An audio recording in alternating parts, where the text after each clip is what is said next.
Uh, Hi everyone, and welcome to today's Friday with Irina show. Um, Today's starting time is a little bit different. I've moved it some hours earlier as I will be playing in the European Rapid Online Championship starting from 6 p.m. Romanian time. So there will be a lot of games, 8 games, and today's show had to move for that reason. Anyway, today we'll be examining a very important theme, and I think we will come back to it quite sometimes because well, there are many positions when we encounter it. The theme is the opposite colored bishops, and we can see it both in the middle game, in end games, and there are things to be known about it. Well, today's game will be one which I played in the World Rapid Championship last year in Moscow. I played it against the former world champion from Ukraine, Maria Muzichuk, rated 25.59. It was an important game as I was going into the last day of the Rapid Championship leading the tournament. And I was a bit nervous about my doing so great that far. But I managed to play a good game, and let's start examining it. I played e4 as I do play in most of the cases, and my opponent replied with c5. Earlier that year in the European Rapid Championship, I played bishop e2 here, or was it the Blitz Championship? I am not sure. Well, here I played my pet line bishop e2 in that game, and I won quite convincingly, but this time I knew she was prepared for that, so I went for the main lines by playing knight f3, e6, d4, c takes, knight takes, knight f6, knight c3, and knight to c6. Well, this is a bit of an unusual move order for going into the Sveshnikov line, which is my opponent's main weapon. Probably she wanted to avoid some bishop b5s in the third move, the Rosolimos, and that's why she did not start with the second move, knight c6. And here I had quite a big choice. Well, hello MBV, thank you for joining the stream. As I said, white has a few options here. One of those is to play knight d2 b5, and after d6 we'll be heading to the main lines of Sveshnikov after bishop f4, e5, bishop g5, a6, knight a3. It will be a transposition. After knight c6, I tried various moves, but for that game I chose to play a3, which simply prevents black's bishop from developing on b4. And basically we say that we are ready to play all this Paulsenish, Sveshnikov setups. One of the black's main moves here is to try d5, but after this white has quite a simple approach. Bishop b5, attacking on c6 and pinning the knight. Bishop d7 is forced, and after e takes d5, e takes d5 and short castle, we get to this structure where black has the isolated pawn on d5, and I thought it is easier for white to play this position, especially in rapid time controls. Probably that's the reason why my opponent chose a different move here. She played bishop to e7, bishop e3, short castle. Well, I was not ready for this setup, so I decided just to play safely, bishop e2. and to prepare short castle and f4 going into this usual Paul sense. Here black has again a few choices. She could have played d5, which I think is the best move in this position. And the idea is that after taking, now she can capture back with the queen, not going for the isolated pawn structures. Short castle, rook d8, let's say, bishop f3, queen c4, and it is a complicated position where black has a pawn majority on the king side and we have a pawn majority on the queen side. In the same time, black's bishop on c8 is a bit badly placed, and it will take some time to bring it to the game. Anyway, I think it's the best option for black after bishop e2. Also possible is to play d6, and the idea is that after short castle bishop d7, black has saved one tempi by not playing a6 in the opening, and that might be good enough for having a balanced position. Anyway, in the game my opponent chose to play b6. Also quite a logical move, trying to develop the bishop on b7 and slowly finish the development. Hello Armand Fo, hello Neo XYZ. Thank you for joining the stream. Hi Andy, thank you for coming back here as well. I'm paying attention to the chat, don't worry. Thank you for raiding with 20 people, thanks. Highly appreciated. Well, let's continue now with that game. Here I decided to change my plan a bit, even though in the beginning I wanted to castle on the king side and then have a somewhat positional slow play. After b6 I decided that I have enough time to play queen d2 and try to castle on the long side, as one disadvantage of the move b6 is that the usual plans on the queen side, a6, b5 and then attacking with b4, will take a little bit more time. Here my opponent continued with bishop b7 and long castle. Hi MBV, again, I see you're active in the chat. Well, here black has a bit of a choice.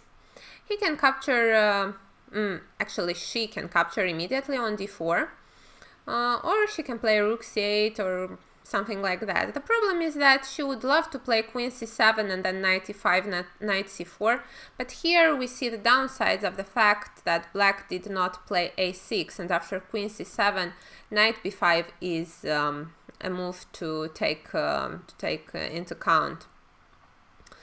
That's the reason why my opponent took on d4. Here queen d4 followed, quite forced, because we need to defend the pawn on e4. And again, black has a choice. It is a good thing to give your opponent a big choice of moves, especially in a rapid game. She can play queen c7, she can play rook c8, she can play d5 or bishop c5. A lot of moves. After d5, the usual reaction is e5, closing up the center and preparing an attack on the king side. Let's say knight d7 and then f4 comes. And we will have an idea to play queen d2 back after some bishop c5 and then bishop d3, knight e2, knight d4 and then g4, f5. And somehow I feel that white's position is really comfortable. Instead, my opponent chose to play bishop c5. She probably thought that it's a good idea exchanging the black squared bishops. Also, she's forcing me to place my queen on d3 because I must defend the pawn on e4. And here she played queen to e7. The idea is that after bishop takes c5, she can take even with the b pawn, opening up the b line for the rook, and also being ready to play after e5, knight to d5, and yeah, well, it's an unclear position where black has also his chances to attack white's king.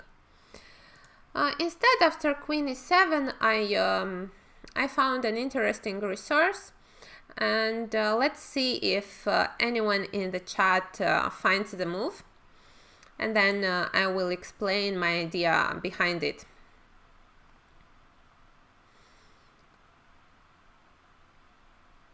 Hi MBV. Of course, it is important to believe in yourself, and and to know that you can win against anyone.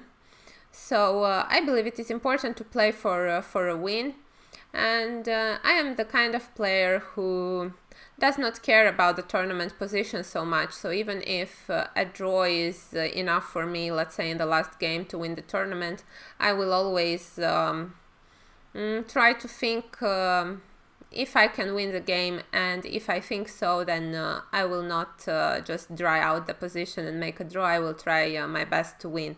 It is a strategy which can backfire sometimes, but I think it's the healthy one if one wants to progress. Bishop d2. Well, Wang Hao, well, it's an interesting nickname. Bishop d2 has the right idea. Well, you've spotted my point that it is now possible to go away with the bishop rather than exchanging it. But the correct move is bishop g5. So good job, Gabriel Unguranu. Bishop g5 is the correct move. The idea is that now we are pinning this knight on f6, and e5 is already a threat. In the same time, there might be another interesting threat, and it is to play b4. And we see that the queen on e7 somehow took the only place to retreat for this bishop on c5. Of course, we are sacrificing the pawn on f2, so one had to be ready with something after bishop takes f2. And the idea is to play rook h to f1. And here we see that this pin together with the open f line is very dangerous, and when the bishop eventually retreats, e5 is coming. One move for black to consider here was to play h6, but then after bishop h4 we defend the pawn on f2, and in the same time e5 we're keeping this threat. And g5, of course, cannot be a good option, because after bishop g3, black's king is really weakened.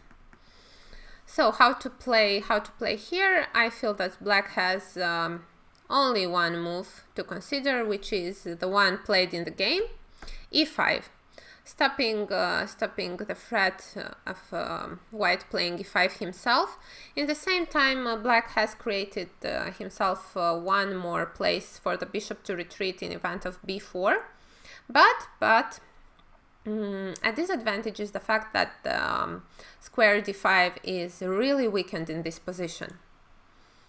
Yeah, d7 is also weak, even though we're not meaning to capture that pawn, because that will give black some counterplay.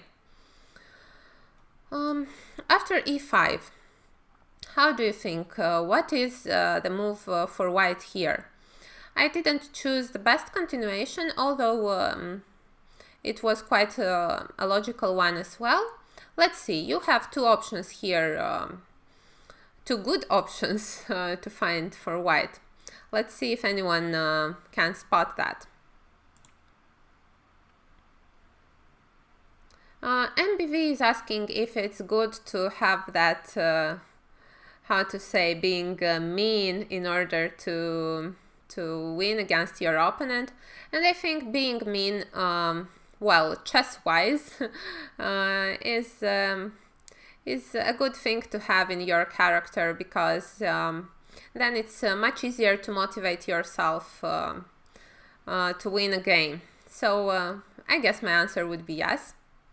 Rook f1 and f4 should be dangerous. Well, it is a possibility, rook f1 and f4, but after rook f1 we should consider h6. And now the problem is that after bishop f6, queen f6, and even though we capture on d7, the pair of bishops should bring black some good compensation, while if going to h4, we should consider moves like g5 already, as the center closed, and also after g5, bishop g3, f4 is no longer possible, and maybe black has enough time for counterattack. Let's say rook c8 with the threat to take on a3, or maybe even playing d5 can be an option. So no, rook h to f1 is too slow. What other ideas do you have? Knight a4. Well, knight a4 is a move, of course. I considered it actually, now I remember that you mentioned it. The point is that we don't even create threats here, because if white takes on c5, black can recapture. But in the same time, black can play bishop d4, forcing us to play c3, and then bishop f2 might be an option because the knight on a4 is a bit stranded there. So knight a4 isn't the move. What other ideas do you have, guys? Queen d7. Does it work here? Queen d7, queen takes d7, and yeah, that's just a material disadvantage for white. No, so I see no correct answers. Then I will have to show it. One of the moves was queen f3, and white's idea is to take on f6, ruin black's pawn structure. Let's say some king h8, just a random move to illustrate white's idea. Queen takes f6, queen takes, g takes, and let's say f3. And now we see that these pawns are doubled. The pawn on d7 is weak. In the same time, we fixed all these black's weaknesses on the white squares, and white has a big advantage in this endgame. So queen f3 was probably the best move. Instead, I chose to play also an interesting one. I played f3, and we will see the idea behind this move shortly. My opponent continued with rook f to d8, preparing the d5 breakthrough, and here knight d5 came, which was my idea.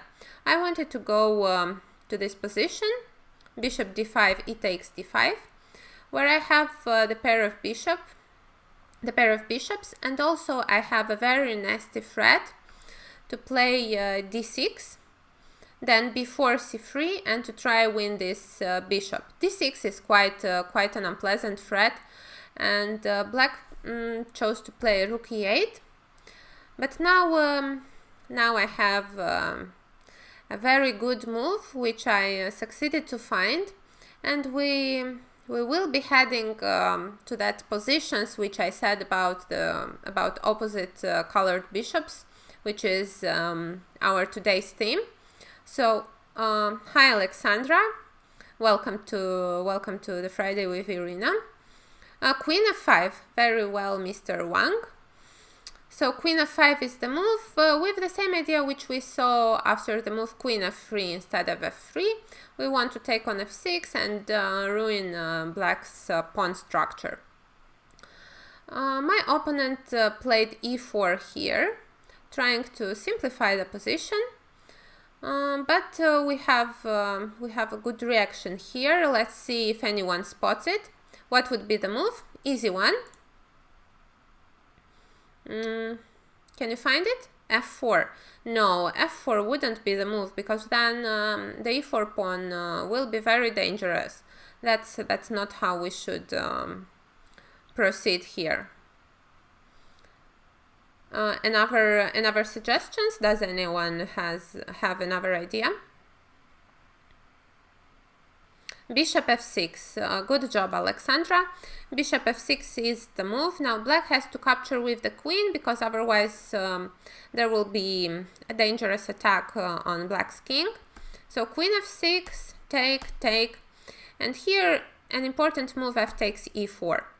And now we see after rook e4 and let's say bishop f3, we see that we're basically one pawn up, because the f pawns are doubled, so our two 2 pawns on the king side are stopping and controlling black's free pawns. Meanwhile, we cannot say the same about the queen side, as we have basically the c2 pawn as an extra pawn here. Bishop f3, rook e5. Now we see the opposite colored bishops, and in these kind of positions we should always be aware of the fact that if we exchange both rooks, then it most probably will be a draw, as we know the drawish tendency of the opposite colored bishops in endgames is quite high. But what would be white's plan here? How should we try to exploit our extra pawn on the queen side? Let's think. Yeah, Gabriel, MPV, you all got it right with the bishop f6. Very good job. Let's see how to continue in this position. Obviously, black wants to play rook a to e8, trying to control the e file. Is it good to allow him that?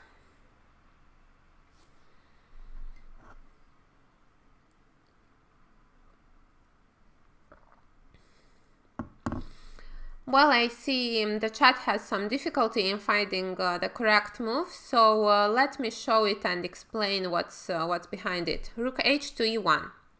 The idea now is that we want to exchange a pair of rooks, but only one pair of rooks. The other pair we need to keep on the board to avoid those drawish opposite colored bishop endgames. Rook a to e8, and here I could have taken on e5. And that was my initial intention.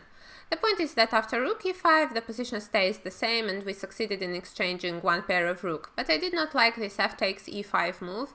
And somehow, even though after bishop e4, black still has difficulty in moving forward the pawns.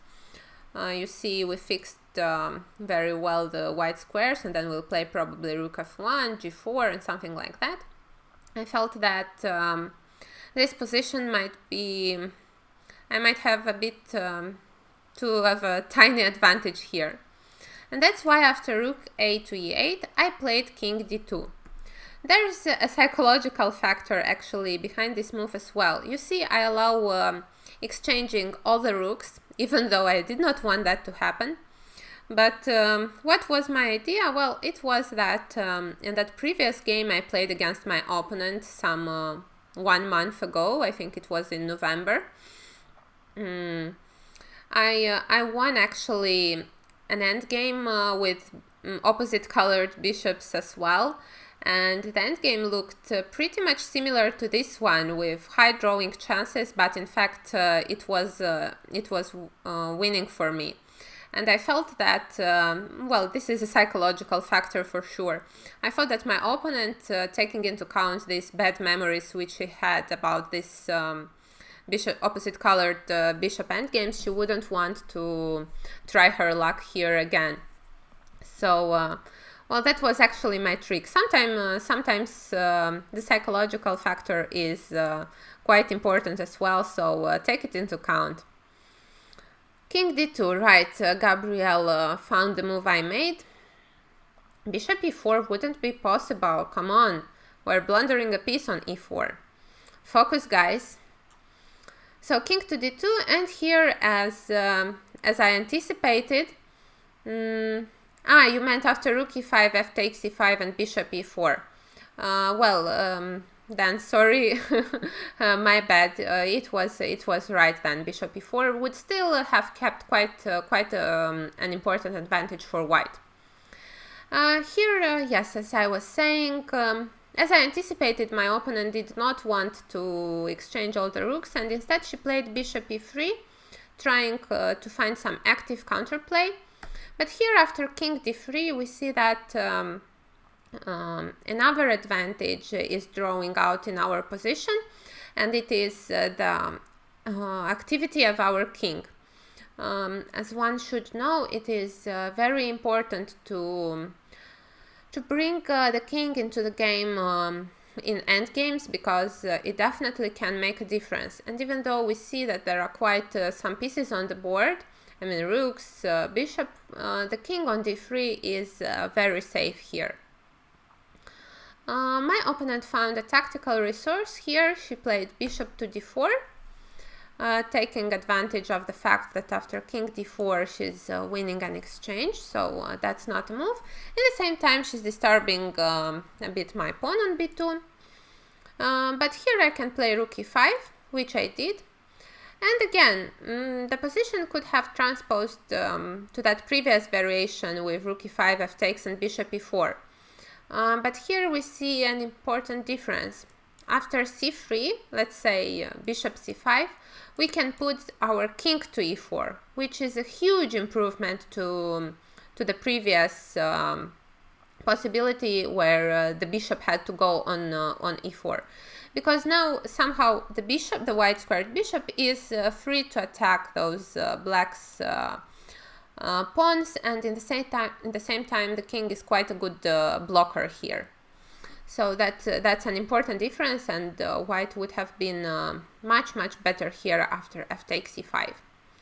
My opponent chose to take with the bishop, with the idea that here it is a double attack. The pawn on b2 is hanging and the pawn on h2 is hanging. But what can white play here in order to stop black from taking all these pawns? How should white continue and continue to press?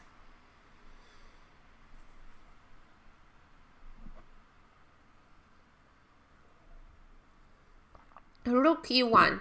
Very well spotted, Gabriel Unguran. Rook e1 is the move. Only that, it is somehow a temporary solution, because after rook d8, black unpins. So now all these double attack threats are renewed, and white still has to make a choice how to continue. But it is always a good idea to take control over a file if it is possible. So rook e1 is a very important intermediate move. And how do we continue here after rook d8?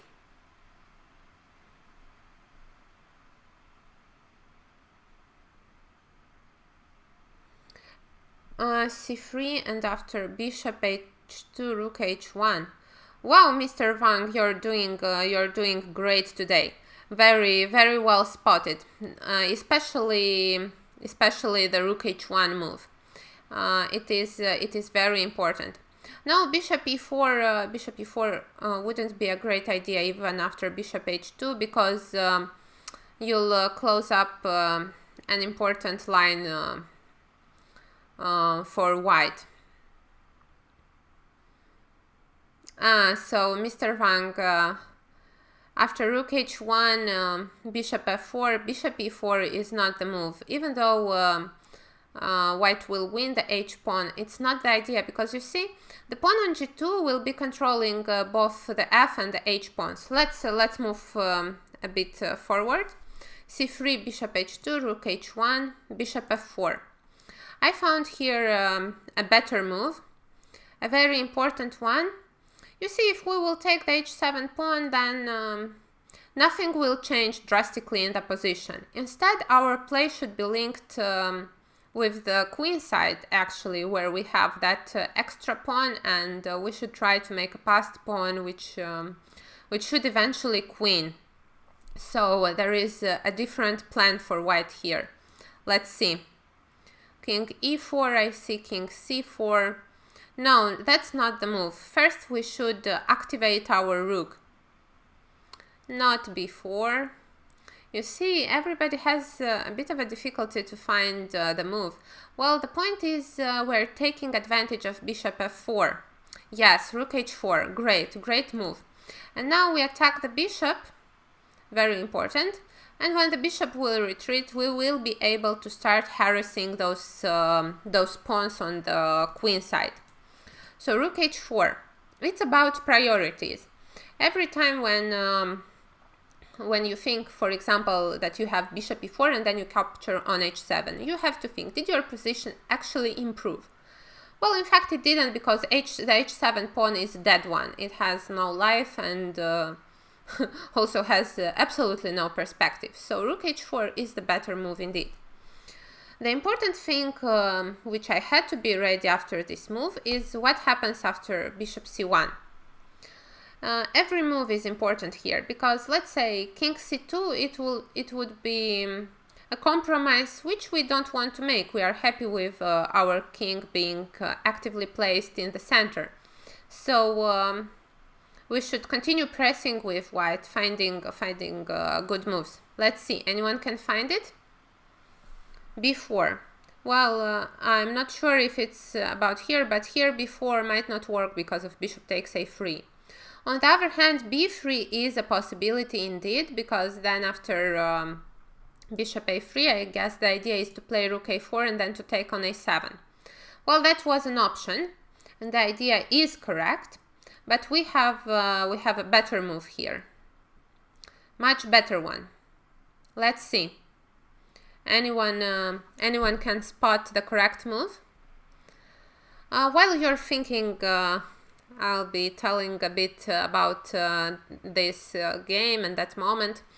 Well, here, as I was leading after 8 rounds, there were 15 altogether, I think. Yeah, 15. It was an important game, and I was quite happy about the position I got, because it is what we chess players call playing for 2 results positions.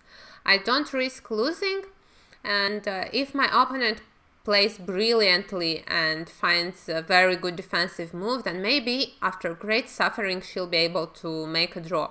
Otherwise, white will most probably win, because it is definitely more difficult to defend with when playing with lower time control, as it's in this game a rapid game.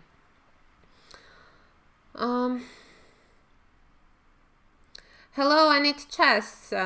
Welcome to the stream. Let's see if anyone from the chat is able to find the right continuation here. How did I continue pressing against the ex-world champion? Rook a4. Very, very well spotted, Alexandra. And it is a really important idea here that after bishop takes b2, we have the move king c2, and we force this bishop to go to the very, very bad place on a1. You see, now, let's see. Well, I will not say the correct move here. Let's see if anyone is spotting white's best reaction after bishop a1. It was important to see. Let's see what happens. Gabrielle, very, very well. The idea is to play rook c4. Indeed, it is a very good move, and it seems you're in great shape, Gabrielle, today. We are defending the pawn on c3 and preparing to play king b1, after which we'll just win that bishop. The point is that if after bishop a1 we take on a7, then black would have this rook c8 move attacking the c pawn, and we have no way to defend it. And then again we'll have an advantage, but probably it won't be significant enough to be able to convert this game. So indeed, that was the idea, that after rook a4, bishop b2, king c2, bishop a1, rook c4 is winning a piece. Of course, my opponent took some time. She was running quite low on time by this point already. You see, as I was making her face quite serious problems, and every time making her calculate. Instead, she played a5, which is a logical move, defending the pawn, and also preparing maybe now to take on b2. No, actually now it's also not an option, because king c2 and rook c4 would follow, even though there we'll have to calculate b5, b4. Somehow I felt it was unnecessary to take all that time for calculating these variations, so I continued differently. Hello, Clash Kid, welcome to the stream. Corona bishop. Yes, it would be nice if we could trap this coronavirus in the corner like that bishop. Mr. Van Gaal is saying something about rook c4, rook e8.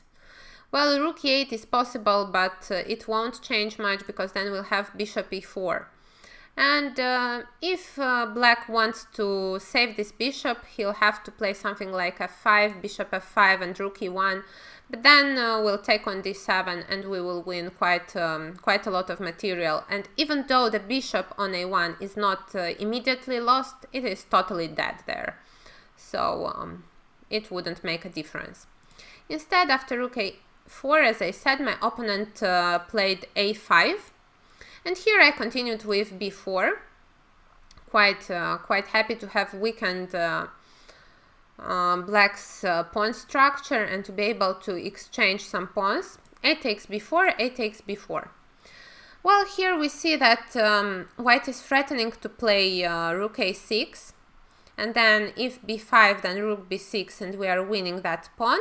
And if rook b8, then maybe the king can start coming, or maybe the bishop can go on g4 first, force d6, and then king c4, because then the bishop from g4 will control the c8 square, and black will be unable to give a check on c8. Yeah.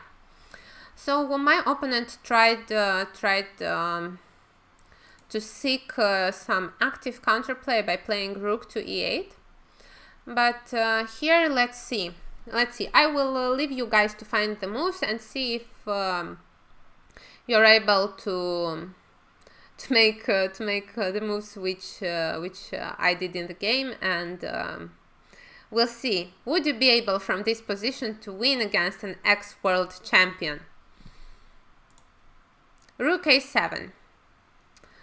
d6 would fix d7 pawn on white, but also black bishop can capture. That's why not play.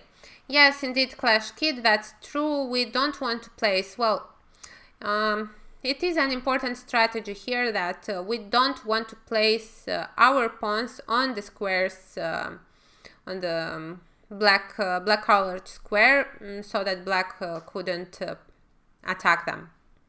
Instead, Gabriel Unguranu spotted correctly the rook a7 move, attacking the pawn and forcing it to go on d6. Rook d8 or rook e7 wouldn't make a difference because then bishop g4 would be very unpleasant. And how to continue here? How do we continue after d6? Let's see.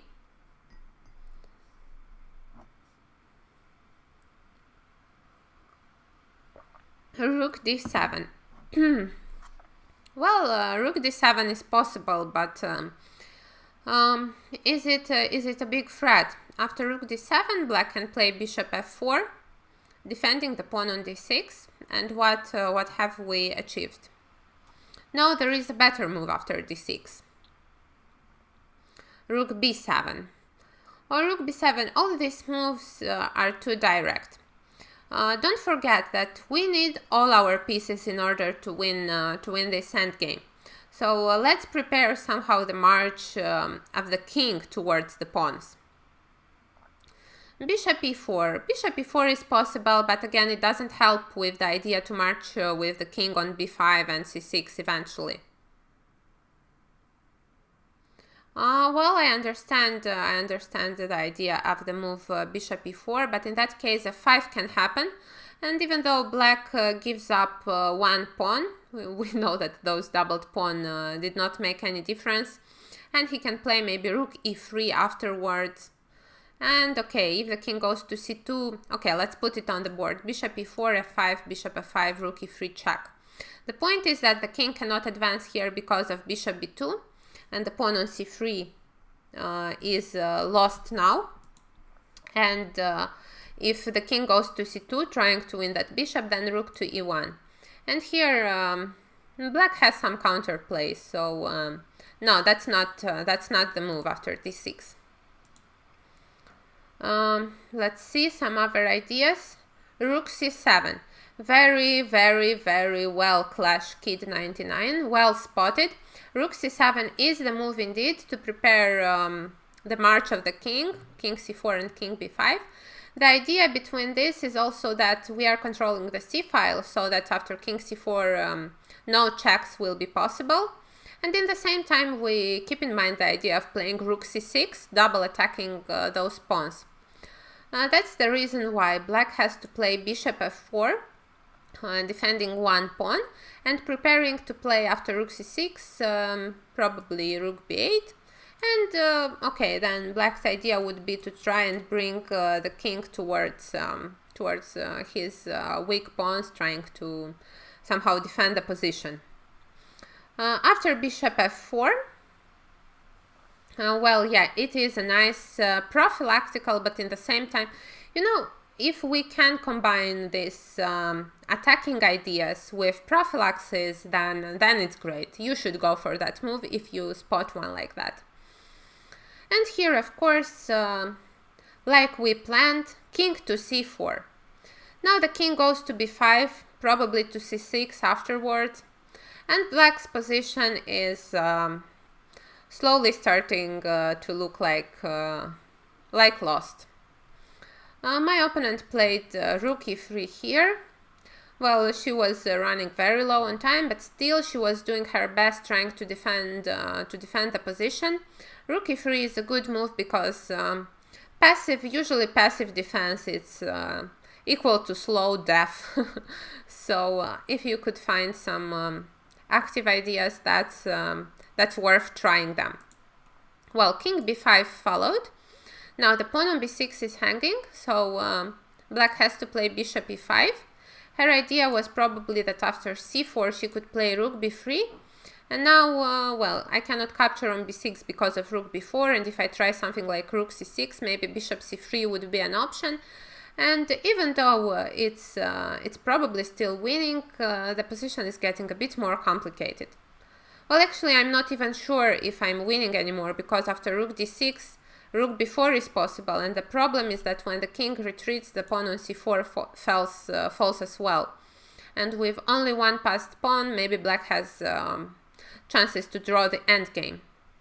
Instead, after bishop e5, what would be the best move? Clash Kid is saying that rook f3 and then advancing the h-pawn is an idea. Of course, very well spotted. It's an important counterplay resource. You see, my opponent also had her ideas in the sleeve. So, of course, we should be worried. But, well, right now it's not working because the rook has an easy way to return either through c4 or through a7, a1. So how should white continue in this position? Take on b6. Indeed, it is a simple move. This time, king takes b6. And the point is that after bishop takes c3, b5, it is very difficult to stop the b-pawn. And also, please keep in mind that in all these endgames, when you have a choice to create, let's say, a passed pawn, how should you choose, let's say? Sometimes it's not easy, both moves look similar. Then it is important to keep in mind the fact that the pawn which is most far away from the opponent's king, it's logical, right? It's most difficult to fight against. So if you cannot decide on which pawn should become a passed pawn, then just go for the one which is most far away, yeah, from the opponent's king. Bishop d4 followed here. Now king c6, rook c3 check, king d7, rook b3. Well, here again, of course, I could have taken on d6, but then a nasty trick would wait me. Bishop e5, and suddenly it's black who's winning. So one should never relax too soon. King d7, rook b3. Now rook b7. Simply defending the pawn on b5 and now creating the threat of taking on d6. No longer bishop e5 would be dangerous. Bishop c5 followed. King c6 back. Well, the idea is that, of course, the bishop cannot go away now because the rook is no longer on c7 and capturing on d6 is possible. My opponent played king g7. and b6. Well, here it is already impossible to stop the b pawn. The game continued for a few more moves. King g6, rook b8, rook a3, rook g8 check, king f5, and b7. And it is impossible to defend against the b8 queen threat. My opponent tried to play some rook a6, probably with the idea that after king d7, rook a7, but then I played king c7, and well, the point is that after rook a7 we have rook a8, which is winning on spot. She played bishop a7 instead, but after b8, bishop b8, rook b8, king f4, rook h8. The pawn from h7 is going down, we're a piece up, and there's absolutely no counterplay for black, so my opponent just resigned in this moment. What do you think about this game? You see, it was important to spot all kind of tactics. Of course, we had this better endgame with opposite colored bishops, where our two pawns on the king side were fixing and stopping black's three pawns. So we were basically playing with an extra pawn. But it was still very important to be aware of all those tactical ideas, one of which was actually, I think that quite a few times I had these ideas in my own games. You see, when the opponent is low on time, he's trying to find moves, making a direct threat. And here bishop c1 is one of them.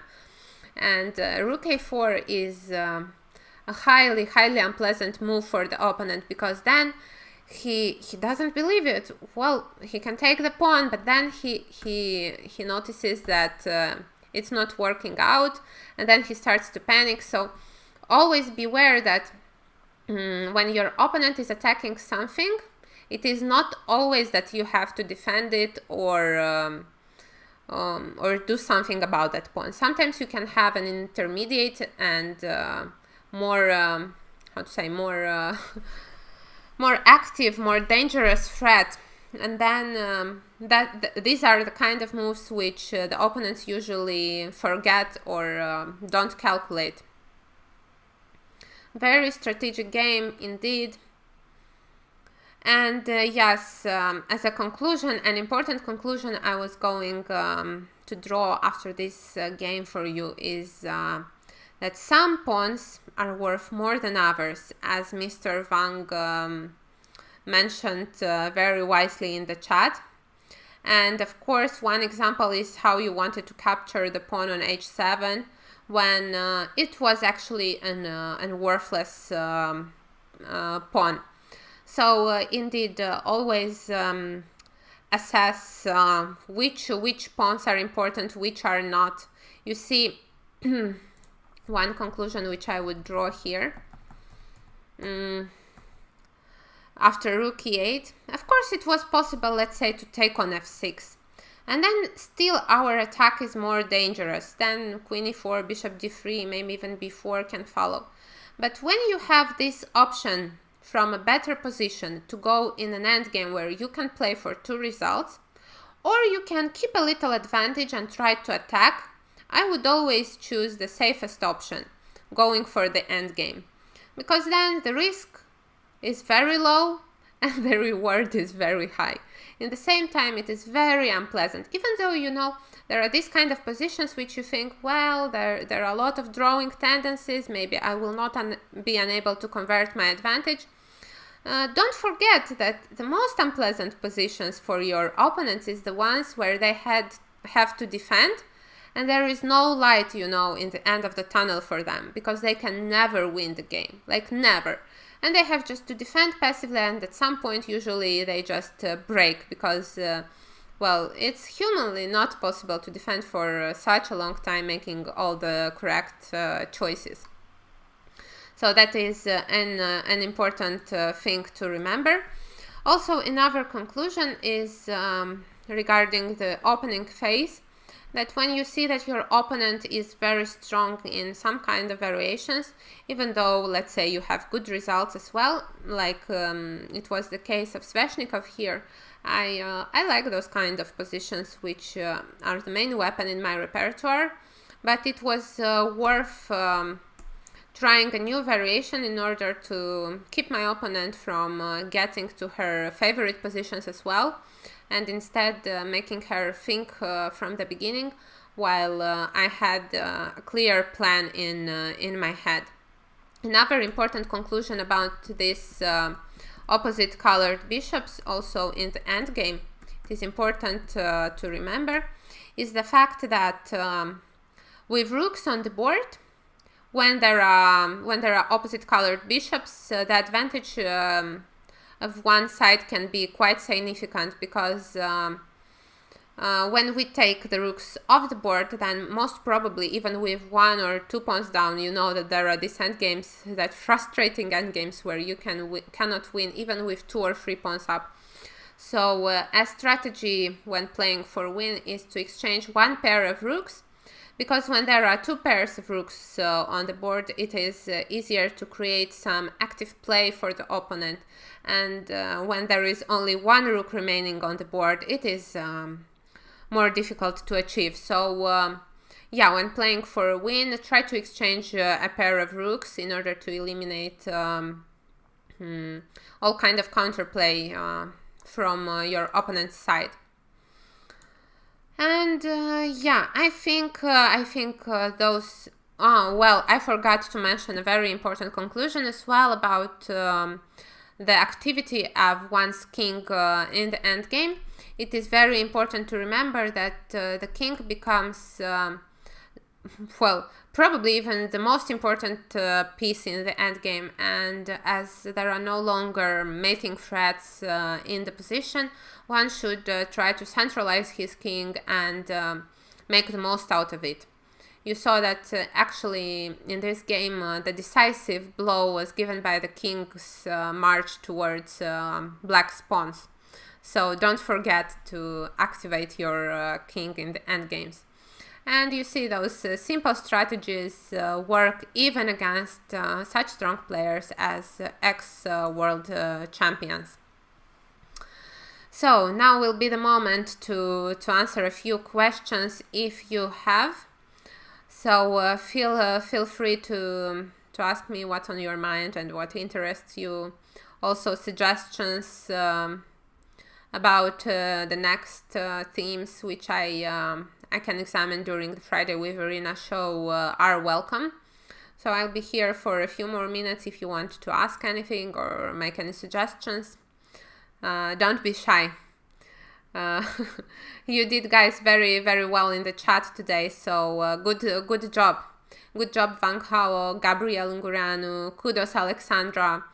You are definitely improving, and it's nice to see that I have such competent viewers here. So, waiting a bit for the chat to ask questions. Meanwhile, I'm having some coffee.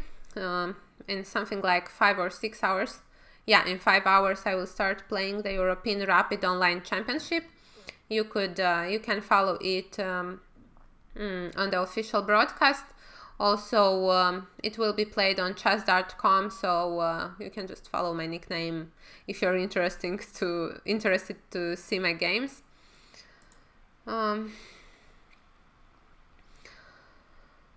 Well, yeah, there will be 2 difficult days coming up, because 8 rapid games will be played today and another 8 will come on Sunday. I mean on Saturday, sorry. Next Friday will be a lesson 2 indeed. I will start playing in the Romanian Rapid Championship on the 1st of June. But I will be competing against men, so I will be playing with in the men's section rather than in the women's section, and I hope it's a knockout event. First, there will be 4 groups with 4 players each, and then from each group 2 players will go to the next phase, and afterwards it will be a knockout. So I'm hoping to be able to qualify from a group, and then we will see. I will be updating you on news about my streams. Maybe I will be streaming my Romanian championship starting from 1st of June. 8 rapid games in a row, that seems tough. Indeed, I don't know how, why and how did they plan it like that, but well, I guess there should be some break at some point. I think the time control is something about 12 plus 10, so yeah, a rough evening is waiting for me. Thank you for the good luck wishes, Alexandra. Well, I see not too many questions here, so guys, if you are interested in a particular chess theme, or if you feel that I know some opening which you're interested in, then feel free to write to me either on the Twitch account or on Facebook, Instagram, or other social media channels, Twitter as well. And I will be taking into account your wishes, and maybe we can examine what is most interesting for you, because, well, this show is for you, right? So yeah, I will be waiting for suggestions. Thank you very much for joining today's stream. I hope you had a good time. And if you want or feel like supporting the stream, you could always make a donation using the support the stream button under the video on my Twitch account. So once again, thank you everyone for joining, and have a great day with many chess wins. So may you win as many games as possible during this weekend. Bye.